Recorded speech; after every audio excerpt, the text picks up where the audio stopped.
বাসার জায়গা মদিনা, ভালো লাগার জায়গা মদিনা। এত সুন্দর জায়গা কোথাও দেখি না, এত সুন্দর জায়গা কোথাও দেখি না। সাজিয়েছেন দয়াল রব্বানা ভালোবাসার জায়গা।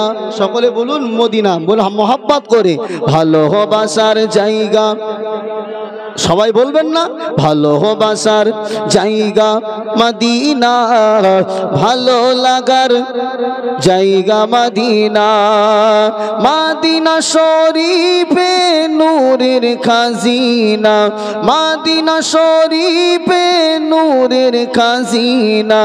আশিক ছাড়া অন্য বোঝে না ভালোবাসার জায়গা মদিনা, ভালো লাগার জায়গা মদিনা, ভালোবাসার জায়গা মদিনা। যতই দরুদ পড়ি তৃপ্তি মেটে না, যতই দরুদ পড়ি তৃপ্তি মেটে না। সুন্নতে ওয়া শান্তি থাকে না ভালোবাসার জায়গা মদিনা। সবাই ভালো লাগার জায়গা মদিনা, ভালোবাসার জায়গা মদিনা। একদিন কবর যাব কেউ তো যাবে না, একদিন কবর যাব কেউ তো যাবে না। যাবে আমার শাহে মদিনা। জোরে হবে না সুবহান? একটু আওয়াজ দিয়ে হবে না সুবহানাল্লাহ? নারে তাকবীর। যাবে আমার শাহে মদিনা ভালোবাসার জায়গা মদিনা, ভালো লাগার জায়গা মদিনা, ভালোবাসার জায়গা মদিনা।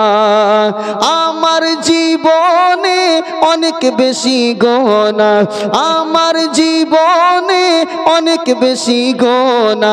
তাই হাবিবের কদম ছাড়বো না, তাই নবীজির দামান ছাড়বো না ভালোবাসার জায়গা মদিনা, ভালো লাগার জায়গা মদিনা, ভালোবাসার জায়গা মদিনা। এত সুন্দর জায়গা কোথাও দেখি না, এত সুন্দর জায়গা কোথাও দেখি না। সাজিয়েছেন সাজিয়েছেন দয়াল রব্বানা ভালোবাসার জায়গা মদিনা। আল্লাহুম্মা সাল্লি আলা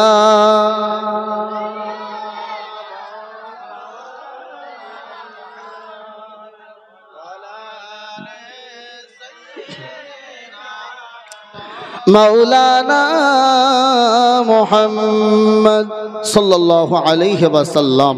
ভাই আমার, তাহলে আল্লাহ পাক আমার আপনার হাবিবকে ইজ্জত দিয়েছেন, মাকাম দিয়েছেন। সেই বর্ণনা করছিলাম যে আমার আল্লাহ পাক হাবিবকে শেষ নবী করে আমার হাবিবের মান ইজ্জত সম্মানকে আল্লাহ বৃদ্ধি করেছেন। জোরে বলুন, এটা আওয়াজ দিয়ে বলুন। সে প্রসঙ্গে বলতে গিয়ে বুখারী শরীফের বাবু তায়াম্মুমের ভিতরে একটা হাদিস এসেছে। এই হাদিসটা বর্ণনা করা হয়েছে বুখারীর ভিতরে। মনে রাখবেন, আল্লাহর নবীর উপরে আল্লাহ পাক রব্বুল আলামিন নবুয়াতের সাথে সাথে তায়াম্মুমের বিধানটা আল্লাহ পাক নাজিল করেন নাই। এর একটা প্রেক্ষাপট, এর একটা কারণ রয়েছে। আল্লাহ নবী সাল্লাল্লাহু আলাইহি সাল্লাম এক তারিখে তিনি সাহাবায়ে কেরামদেরকে নিয়ে এবং তার সঙ্গে আমাদের আম্মাজান আয়েশা সিদ্দিকা রাদিয়াল্লাহু তাআলা আনহা আম্মাজান তিনিও ছিলেন, হযরত আবু বকর সিদ্দিক হুজুর তিনিও ছিলেন। সকলে মিলে অনেক সাহাবার একটা দল কোন একটা এলাকা থেকে বাড়ির দিকে ফিরছিলেন। এমত অবস্থায় হযরত আম্মাজান আয়েশা সিদ্দিকা রাদিয়াল্লাহু তাআলা আনহা তিনি হুজুরকে বললেন, ইয়া রাসূলুল্লাহ, হাবিবাল্লাহ হুজুর, আমার গলার যে হার সেটা আমি খুঁজে পাচ্ছি না। কি জোরে বলুন? গলার হারটা খুঁজে পাচ্ছি না। ইয়া রাসূলুল্লাহ, একটা স্বাভাবিক মেয়েদের গলার হার হারিয়ে যাওয়া মানে সোনা এমন একটা অলংকার মেয়েরা খুব মহব্বত করে, ঠিক না বেঠিক? জোরে বলেন। এই সোনা গহনার জন্য অনেক স্বামীর সঙ্গে মাঝে মাঝে ঝগড়া ঝাঁটুই বেঁধে যায়, ঠিক না বেঠিক? জোরে বলেন। আমার মায়েদের সোনা খুব পছন্দের। তো আম্মা জান আয়েশা সিদ্দিকা তিনিও গলায় সোনার চেন পরতেন এখান থেকে তো একটা মাসালা ইস্তেমবাত হয়ে যায় যে মহিলাদের জন্য স্বর্ণের জিনিস ব্যবহার করা জায়েজ আছে, হালাল, কিন্তু পুরুষদের জন্য নবী বলেছেন স্বর্ণের জিনিস পরিধান করা কি, জোরে বলুন, হারাম, করা যাবে না। তো আম্মা জান আয়েশা যখন বললেন, হার খুঁজে খুঁজে মিল করতে পাওয়া গেল না, গভীর রাত হয়ে গেল, রসুল বললেন, সাহাবারা তোমরা সকলে মিলে এখানেই তাঁবু খাটাও, রাতটা এখানেই আমরা থাকবো। আল্লাহ রসুলের কথা অনুযায়ী সাহাবায়ে কেরামেরা সকলে রাত্রি যাপন করবার মনস্থ করলেন। সাহাবায়ে কেরামেরা আল্লাহ রসুলের সাহাবী, প্রাণ প্রিয় কাছে সাহাবী হযরতে আবু বকরের কাছে গিয়ে বলেছিল, ও ভাই আবু বকর, ও ভাই আবু বকর, আজকে আপনার কলিজা টুকরি আয়েশার কারণে আজকে আমাদের এতগুলো সাহাবাকে এখানে রাত্রি যাপন করতে হচ্ছে। হযরতে আবু বকর সিদ্দিক রাদিয়াল্লাহু তাআলা আনহু, হুজুর আমার, তার হাতে একটা ছড়ি ছিল বা লাঠি ছিল, ওই লাঠিটা নিয়ে হযরতে আম্মা জান আয়েশা সিদ্দিকা রাদিয়াল্লাহু তাআলা আনহার পেটে হালকা আঘাত করলেন। ও কলিজা টুকরি কন্যা আয়েশা, তোমার গলার খারের কারণে আজকে এতগুলো সাহাবাকে এখানে কষ্ট করতে হচ্ছে। আল্লাহর নবী সাহাবী হযরত আবু বকর আর কিছু বললেন না। গভীর রাত হয়ে গেল, সাহাবায়ে কেরামেরা সকলে ঘুমিয়ে আসেন। ফজরের ওয়াক্তের সময় যখন হয়ে যায়, আমার আপনার হাবিব, আমার আপনার নবী সাহাবায়ে কেরামদেরকে ঘুম থেকে জাগ্রত করলেন। ও আমার সাহাবারা, ও আমার সাহাবারা, বাবারা উঠে বড়, নামাজ পড়তে হবে। সাহাবায়ে কেরামেরা নামাজের জন্য উঠে পড়লেন। আল্লাহ রসুল সবাইকে ডেকে দিলেন, সবাই উঠে গেলেন। কিসের জন্য, জোরে বলুন, আওয়াজ দিয়ে বলুন, নামাজের জন্য। কোন ওয়াক্তের নামাজ? ফজরের নামাজ। এই বর্তমান শীতের সময় পড়াটা খুব টাফ, কিন্তু সবার জন্য নয়। যারা আল্লাহওয়ালা হয় তাদেরকে শীত কখনো কাবু করতে পারে না, ঠিক না বেটি, জোরে বলুন। আর যাদের ভিতরে ইমানের কমতি আছে, ওরা কম্বল একবার মানে কম্বল ছাড়ে আবার টেনে নেয়, উঠবো না উঠবো না, ঠিক না বেটি, জোরে বলুন। নওজোয়ান তরুণেরা, এ রাসূলুল্লাহর আশিকেরা, হযরতে রাসূলুল্লাহ সাল্লাল্লাহু আলাইহি ওয়াসাল্লাম যখন প্রত্যেক সাহাবায়ে কেরামকে ডেকে দিলেন, সাহাবায়ে কেরামেরা আল্লাহর নবীর কাছে গিয়ে বললেন, ইয়া রাসূলুল্লাহ, ইয়া হাবিবাল্লাহ, হুজুর, আমরা যে নামাজ আদায় করব, নামাজ আদায় করবার জন্য তো আমাদের ওযু করতে হবে, কিন্তু ইয়া রাসূলুল্লাহ, হে ইয়া হাবিবাল্লাহ, হুজুর, আমাদের কাছে পানি আর অবশিষ্ট নাই। আমাদের যা পানি ছিল রান্নার কাজে, আমরা খাবার কাজে সেগুলোকে খরচ করে ফেলেছি। অবশিষ্ট পানি আমাদের কাছে যা আছে, সাহাবায়ে কেরামদের ওযু করা সেটা সম্ভব হবে না। আল্লাহর নবী তিনি চিন্তিত হয়ে গেলেন, এতগুলো সাহাবারা কেমন ভাবে পানি জোগাড় করবে, কিভাবে নামাজ আদায় করবে। এই নওজোয়ান তরুণেরা, আমার আপনার হাবিবের চিন্তিত মুখটা দেখে আমার আল্লাহ হযরত জিবরিল আমিনকে দুনিয়া জমিনে পাঠিয়ে দিলেন। আরো জোরে বলুন সুবহানাল্লাহ। কেননা মুহাম্মাদুর রাসূলুল্লাহ তিনি চিন্তিত হবেন, মুহাম্মাদুর রাসূলুল্লাহ তিনি মনটা খারাপ করবেন। পৃথিবীর সবাই সহ্য করে নিলেও আমার রব, আমার আল্লাহ সহ্য করতে পারে না। নওজোয়ান তরুণেরা, হযরতে জিবরিল আমিন আলাইহিস সালাতু ওয়াস সালামকে দিয়ে আল্লাহ পাক কুরআনুল কারীমের আয়াত, আল্লাহ পাক রব্বুল আলামিন কুরআনুল কারীমের আয়াত নাজিল করে দিলেন। হাইল্লাম তাজিদু মাআম ফাতায়াম্মামু সাঈদান তাইয়্যিবা। ওগো আমার হাবিব, চিন্তিত হওয়ার কোনো বিষয় নয়। আজকে থেকে আমি আল্লাহ পাক আপনার সাহাবাদের জন্য তথা সমস্ত উম্মতি মুহাম্মাদির জন্য আমি আল্লাহ পাক তায়াম্মুমের বিধানটা দিলাম। অর্থাৎ ফাইল্লাম তাজিদু, যদি পানি না পাওয়া যায়, ফাতায়াম্মামু সাঈদান তাইয়্যিবা।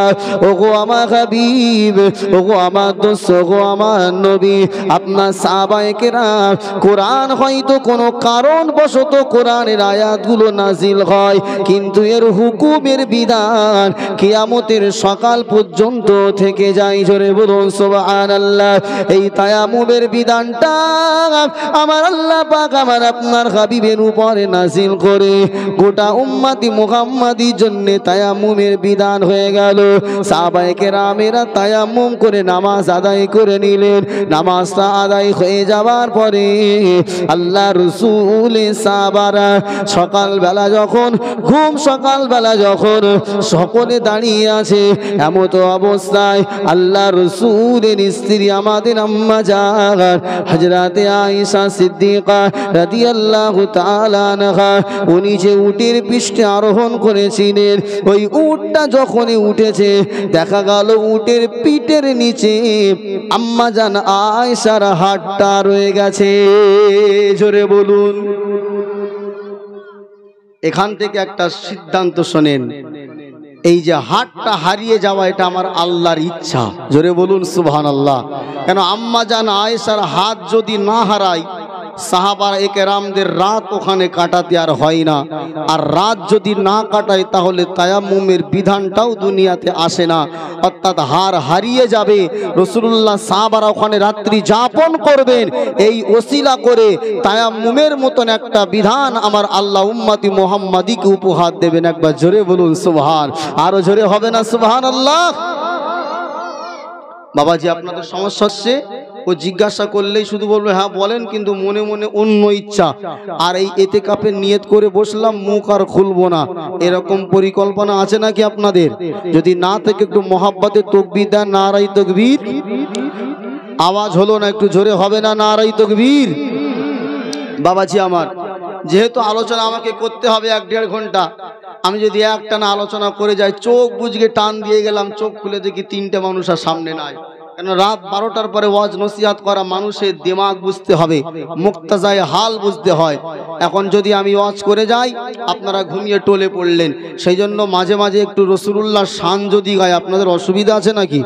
তাই জোরে বলুন, অসুবিধা আছে?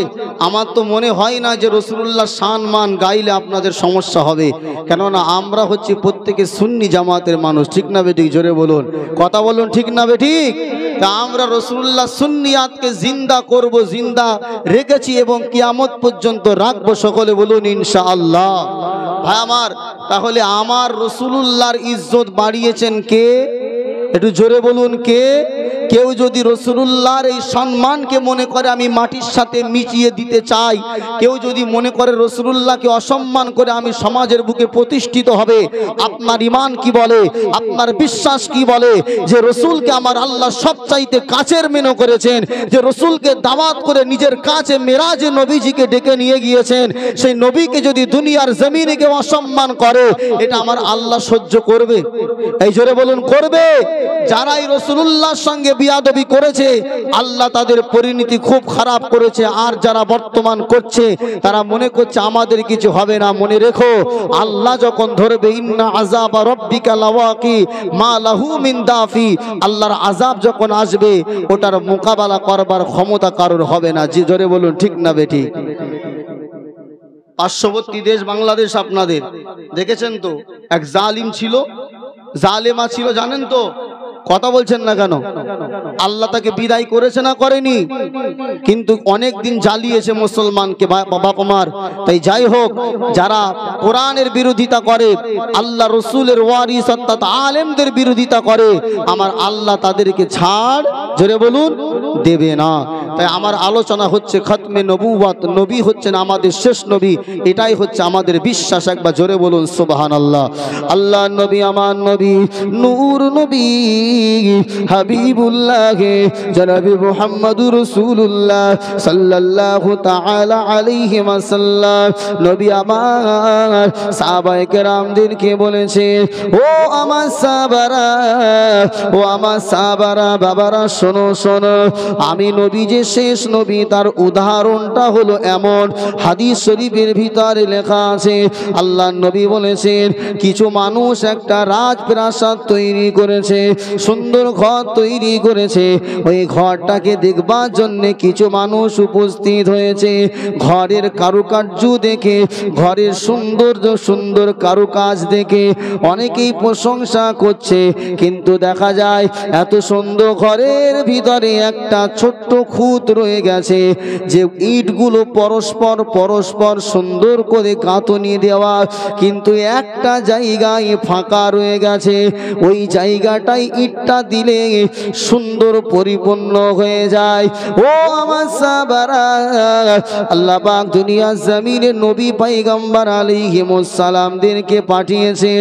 ওই ইটগুলো মানে হলো আল্লাহ সমস্ত নবী, আর ফাঁকা জায়গাটা হলো আমি মুহাম্মদুর রাসূলুল্লাহ।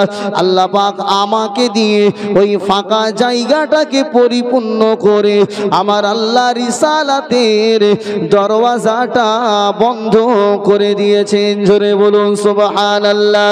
এ নওজওয়ান তরুণেরা, এ রাসূলুল্লাহ দিওয়ানারা, আমার আপনার হাবিব হাদিস শরীফের ভিতরে বলেছেন, আমি নবী আমার পরে যদি দুনিয়াতে আল্লাহ কাউকে নবী করতেন, অবশ্যই আমার সাহাবী উমারকে আল্লাহ নবী করে পাঠাতেন। কিন্তু যেহেতু আমার পরে কোনো নবী আর আসবে না, সেই কারণে উমারকেও আর আল্লাহ নবুয়ত দেবে না। এ নওজওয়ান তরুণেরা, হাদিস শরীফের ভিতরে আরো একটা বর্ণনা এসেছে, তাবুকের যুদ্ধের সময় আল্লাহ রাসূল বাচ্চা এবং মহিলাদের দেখভাল করবার জন্য হযরতে আলী কাররামাল্লাহু ওয়াজহু রাদিয়াল্লাহু তাআলা আনহু হুজুরকে তিনি রেখে গেলেন। ও বাবা আলী, তোমার দায়িত্ব হলো মহিলা আর বাচ্চাদেরকে দেখভাল করা, তাবুকে যুদ্ধে তোমাকে যেতে হবে না। আল্লাহ রাসূলের সাহাবী হযরতে আলী হুজুর রাসূলকে ডাক দিয়ে বলেছিলেন, ইয়া রাসূলুল্লাহ, ইয়া হাবিবাল্লাহ হুজুর, আপনি মহিলা আর বাচ্চাদের দেখভাল করার দায়িত্বটা আমাকে দিলেন। ওই সময়তে আমার আপনার নবী বলেছিলেন, ও আমার জামাত আলী, ও আমার জামাত আলী, তুমি কি চাও না তোমার আর আমার মাঝে সম্পর্কটা মুসা এবং হারুন আলাইহিস সালামের মতো হোক? অর্থাৎ নবী মুসা যখন তুর পাহাড়ে গিয়েছিলেন, আল্লাহ পাকের নবী হযরতে হারুনকে তিনি প্রতিনিধি হিসাবে রেখে দিয়ে গিয়েছিলেন। হযরতে হারুনকে আমার আল্লাহ নবী করেছিলেন। ও বাবা আলী, তুমি কি চাও না তোমার আর আমার সম্পর্ক মুসা আর হারুনের মতো হোক? কিন্তু মনে রেখো, হারুনকে আল্লাহ নবী করেছিল, কিন্তু আমি তো শেষ নবী।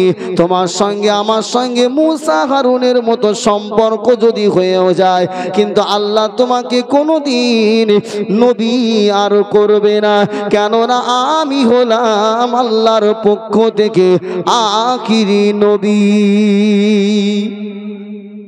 অনেকগুলো প্রমাণ হাদিস শরীফের ভিতরে এসেছে যে আমার নবী শেষ নবী, এতে কোনো রকম সন্দেহ নাই।